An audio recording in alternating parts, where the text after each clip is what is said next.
Are windmills full of hot air? You're going to learn that and more. Kristie and I are going to have a great conversation. Stay tuned.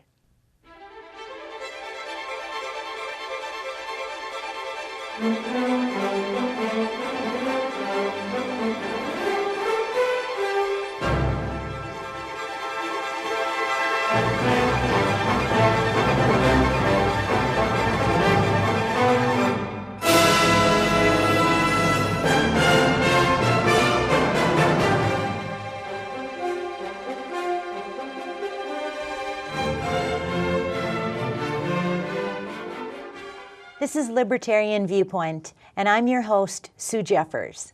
Libertarianism is all about liberty. Liberty is the exercise of freedom that doesn't impinge on the rights of others. We have all heard the constant drum roll of government solutions. The purpose of this show is to allow you to see for yourself why non-government solutions are a better alternative. Boy, have I got a treat for you today. I brought my friend Kristie Rosenquist in. And Kristie, I'm not even going to tell them anything about you other than you're from Goodhue County. And we're going to start with, where is Goodhue County and how long have you lived there? And then we're going to share your story. This is an awesome story. Goodhue County is southeast Minnesota. We're only about an hour south of the Twin Cities, and the eastern boundary is the Mississippi River, where it comes out of the Twin Cities and flows down towards Iowa.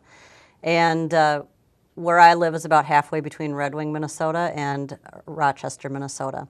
I've lived in Goodhue County since 1995. Previous to that, I grew up in Eden Prairie in the Twin Cities. Very nice. And so there you are, living the good life down in Goodhue County and just doing your thing. What happened? Well, I had not paid much attention to this issue that had already arrived in my county maybe a year before it came on my radar. But I was at the Zumbrota Township Board meeting one night, and in came the wind developers from a group called National Wind, and they presented the project that was going in, and that was basically how it was presented. Here's the map and here's the plan, and our application went in 6 months ago to the Public Utilities Commission in the Twin Cities, and this was new news, both for the township and for the citizens of the township. And at the end of the meeting, I asked the wind developer representatives there, if there wasn't a buttload of federal money and a mandate in the state of Minnesota, you wouldn't be here, would you? And he looked sort of taken aback and he said, well, no, I guess we wouldn't be here. Amazing. Well, at least they were honest about that part. Mm-hmm. Now, you guys were sold this wonderful plan. How nice. Wind farms. And it's going to generate so much money, and it's going to generate renewable energy, and you're going to get rich off of it too. Is it true? No, it's not true. There's a lot of promises, and the marketing campaign is wonderful. That's probably the only really good thing they have going for them is their marketing campaign. It's renewable, it's fresh energy, it doesn't pollute. Everybody's happy, harvesting the wind, just like you'd harvest corn or oats or other things. And as it turns out, those promises are empty, and they're less than empty. They cost a lot of money. And what I found out when I started to pay attention after the township board meeting was that there was a large group of citizens in my county already who had educated themselves and found really what citizens all over the country and all over the world have found, which is there are serious health and safety and property value devaluation problems associated with industrial wind turbines, because these are not windmills. These are not They're huge. They're huge, yes. Windmills are 30, 40, 60, 80 feet tall, and they used to be used to help pump water out of the ground to water your livestock. Okay, that's a windmill. This is a industrial wind turbine. Industrial wind turbine. Right. Each turbine is an electrical generator. And the models that they're looking at putting into Goodhue County are 400 feet tall, about the height of the Fauché Tower. Each blade is 135 feet long, although just recently they talked about going to a different model, so we're not sure yet. It might be 145 or 180 feet long with the new models, and 3 blades, so that the tip of the blade is around the 400-foot mark.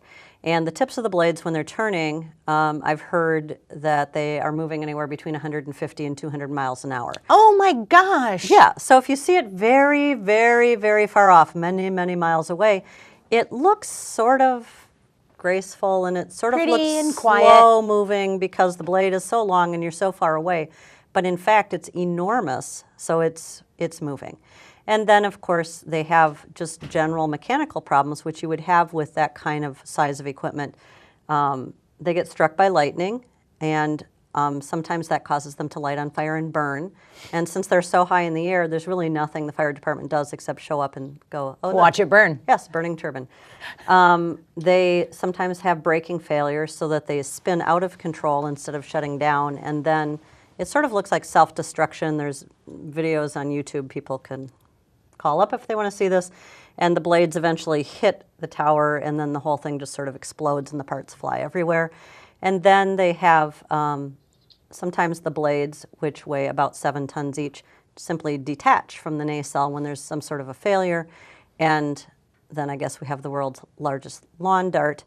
And General Electric Corporation did a letter on our project to the Minnesota Public Utilities Commission, and they dubbed this, when parts fly off, component liberation.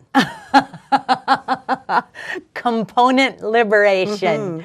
When a blade spins off. Yeah. It sounds a lot better than death by a 7-ton lawn dart, Right, I guess. right. Yeah, so there's all this lovely language around it. So the other thing then, the citizens in my area, I got to meet them. I first sort of saw who the larger group was when the Public Utilities Commission, by law, had to sponsor a public meeting to take in questions from the citizens and theoretically to answer questions and inform everybody about the project. And at that meeting, the person who is billed as the neutral fact finder for the state of Minnesota opened the public meeting by reading wind poetry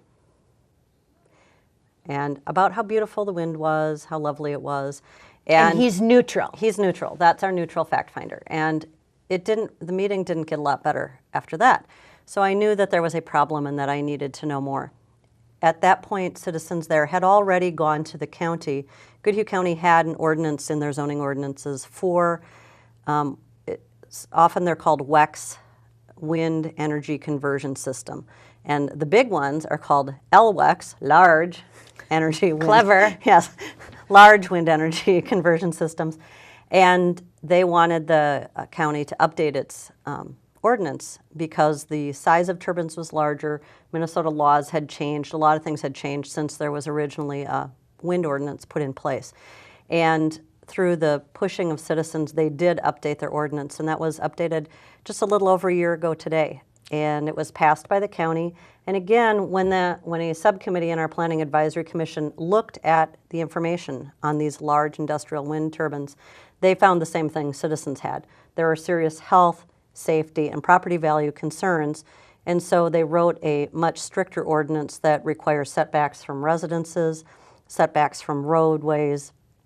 They looked at noise, and they looked at shadow flicker, which is when one of these is between the sun and your house so that you get these very dense mobile shadows.